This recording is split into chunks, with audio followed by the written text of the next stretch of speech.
Зошто беше тоа, бидејќи СДСМ јавно беше задоволна од промената на власта во Унгарија?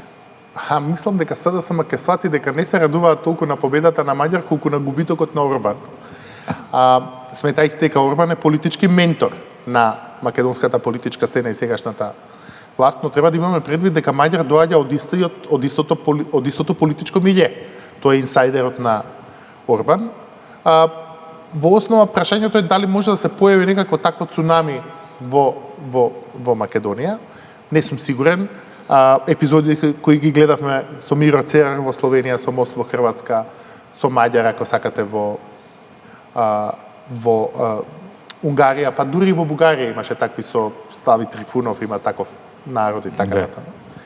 Не сум сигурен дека се директно применливи за Македонија. Може би опозицијата се радува на фактот дека една сериозна политичка подкрепа на сегашната власт во ЕУ ја снемува и некаков штит дека снемува, но ништо повеќе од тоа. Мислам дека повеќе се работи за локален политички маркетинг.